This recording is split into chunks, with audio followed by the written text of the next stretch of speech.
I'm Michael Lewis. I was born in 1935. I'm 89, and I lived through the Three Nights Blitz.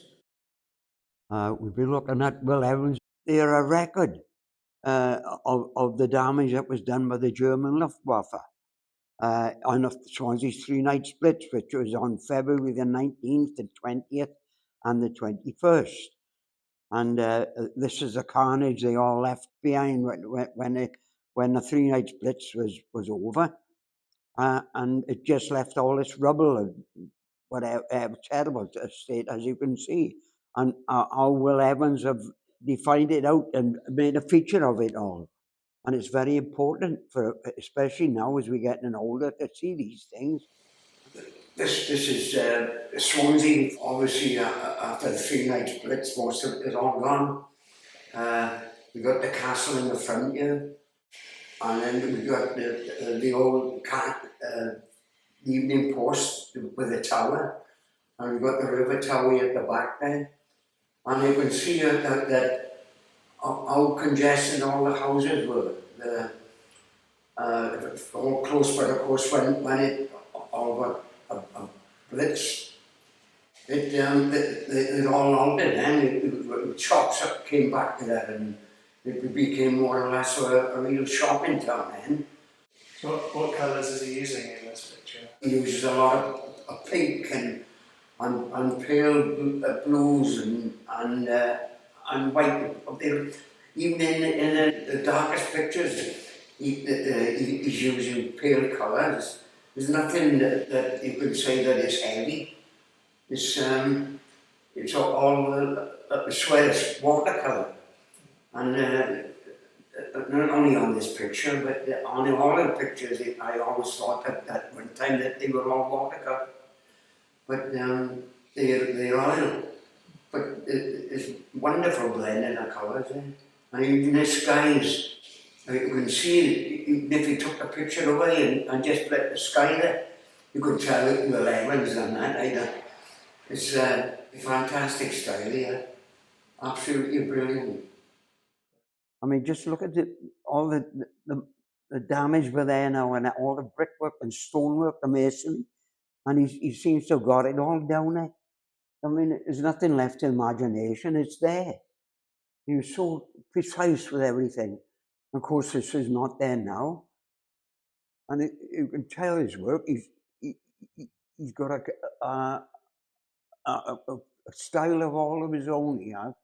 You know, it's like all these great artists, Constable and Turner.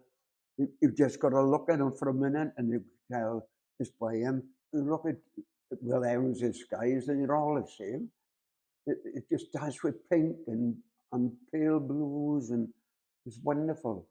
But look at the detail that's in there now. Tremendous. I can see the brush marks in it now. But I always thought they were watercolours. I don't think he was a heavy painter with all paints, because you've got to get right up close to see the brushstrokes on it. But his detail is fantastic. I mean, the architecture on it, you know, every curve and every inlet and every opening, all these mullions around the window. It's fantastic. And you got all the shades going into these windows here. Did you ever see this rubble? Yeah, it was there. Well, in the late 40s, I think definitely 40. It could have been in the 50s as well. I think they just about cleared it all away in the 50s. But it's definitely there for the late 40s with all this rubble. And what was that like, walking through the streets? Well, it was like a war zone, wasn't it? You know, it was, you know, it just for such a small place, Swansea was, and to have a devastation on it like it had. I mean, just obliterated the town. It just flattened it. German Luftwaffe forgot this, right? Because they were after the town. But where I lived, Port Tenant, they were after the docks and the oil works, eh? And all the bombs, thousands and thousands and thousands of Henry bombs, all dropped on Kilvale. So they missed everything. One or two got to the oil works and one or two got on the docks, but never anything like this. It's terrible damage. It's what they did here. Terrible. Oh, Will Evans, he's wonderful man, wonderful. They put all this down in painting, you know, and took all the time. I mean, usually people go around, take a photograph, and that's it. But they get all this detail, and it amazes me. Well, this is obviously the Swansea market now, what was left of it. And we're picking up this tower again. And of course, the old Swansea market had all this fancy masonry work and brickwork. It's totally different now that they built it up. But this alone was a feature in the market. I never went into this market before it was bombed. I think everybody gave the town a bypass, but on the first night that the Luftwaffe come over here, I think people were afraid to go out to the houses. And so I was only about 5 when all this was, when the bombing was in 1941. And I came down, but they had to knock all this down. When they went to build the new market, all this feature had gone. This wonderful, wonderful feature, they knocked it all down. And it just, you know, slammed up quick. It done a good job of it, but it was totally lost. They lost all the character of it when they knocked things like this down.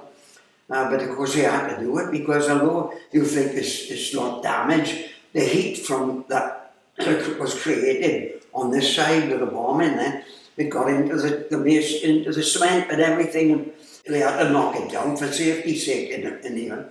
But the details on it, I mean, look at all this here, and all these on the cuffs and everything, around the windows and everything. You see all these little traceries here. They're wonderful.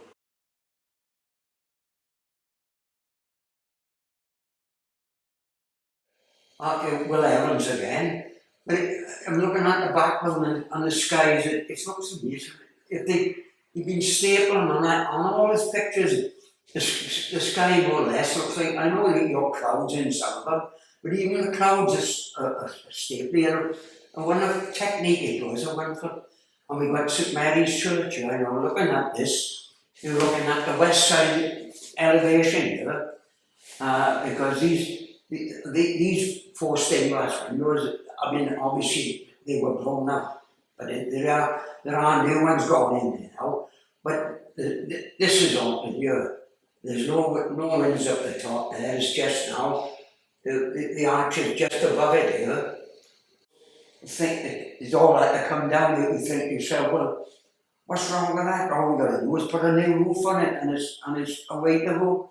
But you can't, you see, because the heat, the bombing, the heat from the bombing, it affects all stonework, all station. The only thing that's left originally, I think myself, is the outer wall. And even then, I don't think it includes the stonework there. But basically, the footings there, and I got a funny feeling these cable ends of this area, you know. That it all had to come down just because the heat got into the cement. And of course it's up now and it's become a city now instead of a town. I got a funny feeling that these are gone they're about the same height now because they've altered this. There's no feature there now of this. So the arch is just come down a bit now. And I think it corresponds with this. It's altered now, but it's nice to have this up like this before it was demoralised and started back from scratch. And they've had 4 new stained glass windows here, and of course on each side, all the windows are all new, and all the windows on the side on the different elevations. They're all noson, but these are all just plain, what they call squares, square leg of house. On the first night, we all went down to the ariennir shelter there, and of course, there was no door on the ariennir shelter. So when we got down there, it was flooded. There was about 6 or 7 inches of water, and we had to stop in that now till the all clear went. And of course, on the following, when the German Luftwaffe come over on the second night, my mother said, if we're going to die, we'll die in the house and not down that ariennir shelter. So on the second night, me and my sister and my mother was under the kitchen table when the bombing started, and my father was under the stairs with a bucket of sand, ready to put on any fire. It was snowing then in February 1941, and the dates were the Three Nights Blitz were the 19th to 20 and the 21st of February 1941. That was the Three Nights Blitz.